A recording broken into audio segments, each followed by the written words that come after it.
নমস্কার বন্ধুরা, Koli kitchen with village food আপনাদের সবাইকে স্বাগত জানিয়ে আজকে দারুণ স্বাদের বিস্কুটের রেসিপি নিয়ে চলে এসেছি। অবশ্যই পুরো ভিডিওটি দেখবেন, আশা করি ভালো লাগবে। তো যে সকল বন্ধুরা আমার চ্যানেলে নতুন, চ্যানেলটি সাবস্ক্রাইব করে আমার পাশে থাকার জন্য সবাইকে অনুরোধ রইল। চলুন তাহলে দেখা যাক কীভাবে সহজ পদ্ধতিতে বিস্কুট বানায়।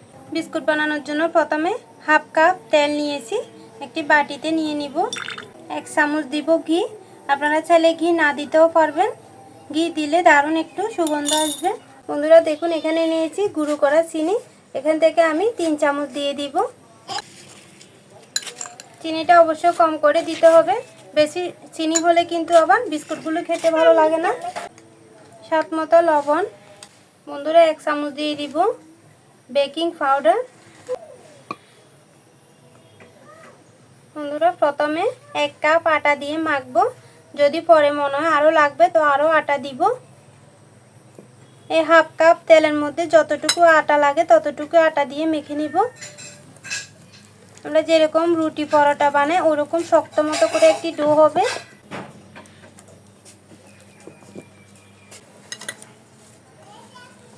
বন্ধুরা আপনারা চাইলে এই বিস্কুটগুলো ময়দা দিয়েও বানাতে পারবেন।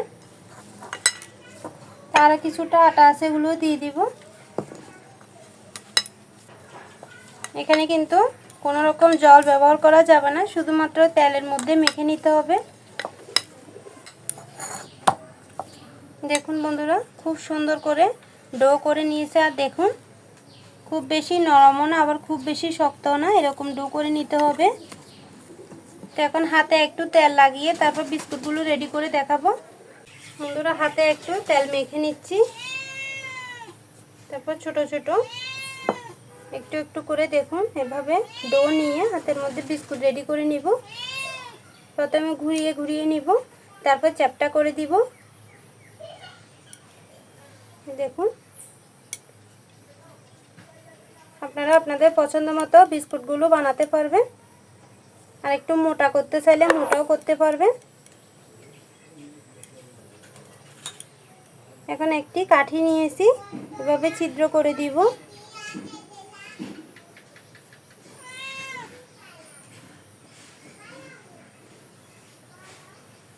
শুধুমাত্র দেখতে সুন্দরের জন্য ছিদ্রগুলো করে দিচ্ছি। দেখুন,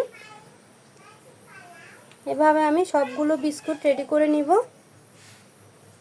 আর একটি থালাতে নিয়ে নিব, ওই থালার মধ্যে আমি কিছুটা তেল মেখে নিয়েছি। বন্ধুরা আমি তো গোল গোল করে ডিজাইন করতেছি, আপনারা চাইলে লম্বা লম্বি করেও করতে পারবেন।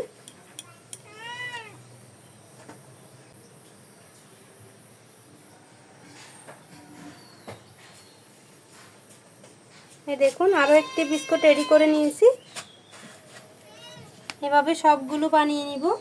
বন্ধুরা দেখুন, সবগুলো বিস্কুট আমি এভাবে থালার মধ্যে বানিয়ে সাজিয়ে নিয়েছি। চুলা ধরিয়ে কড়াই গরম করে নিয়েছি, আর কড়াইয়ের মধ্যে দিয়েছি একটি স্ট্যান্ড। এখন এই স্ট্যান্ডের উপর বিস্কুটের থালাটি বসিয়ে দিব। এখন ঢাকা দিয়ে দিচ্ছি, এমনভাবে ঢাকা দিতে হবে যাতে ভাপ বেরোতে না পারে, খুব ভালো করে চাপা দিতে হবে। বন্ধুরা এখন আমি বিস্কুটগুলো এভাবে ঘড়ি ধরে 30 মিনিট মাঝারি আছে বেক করে নিব, তাহলে খুব সুন্দর বিস্কুট রেডি হয়ে যাবে। তো ফিরে আসছি 30 মিনিট পর।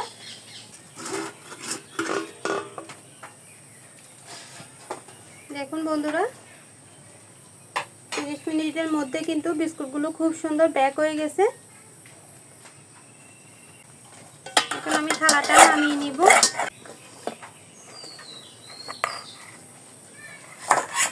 বিস্কুটগুলো এখন কিন্তু প্রচুর গরম, তো এরকম গরম থাকলে কিন্তু বিস্কুট গরমের মধ্যে তুলতে গেলে ভেঙেও যাবে।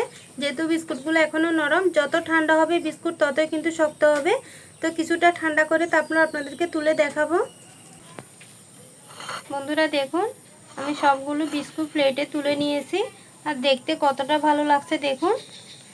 দেখুন বন্ধুরা, বিস্কুটের পেছনের দিকটা দেখুন, একটি ভেঙে দেখায়, এখনও কিন্তু নরম থাকবে, আর একটু ঠান্ডা হলে কিন্তু আরও একটু শক্ত হবে। দেখুন, বিস্কুটগুলো খেতে কিন্তু দারুণ লাগে। তো বন্ধুরা দেখলেন তো কত সহজে ঘরে বিস্কুট বানানো যায়। আর আপনারা চাইলে কিন্তু আরও একটু চিনি কম দিয়ে বাচ্চাদের জন্য এই বিস্কুটগুলো বানাতে পারবেন একদম স্বাস্থ্যসম্মতভাবে। তো ভিডিও কেমন লেগেছে কমেন্টে জানাবেন। যদি ভালো লাগে ভিডিওতে একটি লাইক দিবেন, চ্যানেলটি সাবস্ক্রাইব করে আমার পাশে থাকবেন। সবাই ভালো থাকবেন, সুস্থ থাকবেন, সাবধানে থাকবেন। দেখা হবে অন্যদিন নতুন আরও একটি রেসিপি নিয়ে।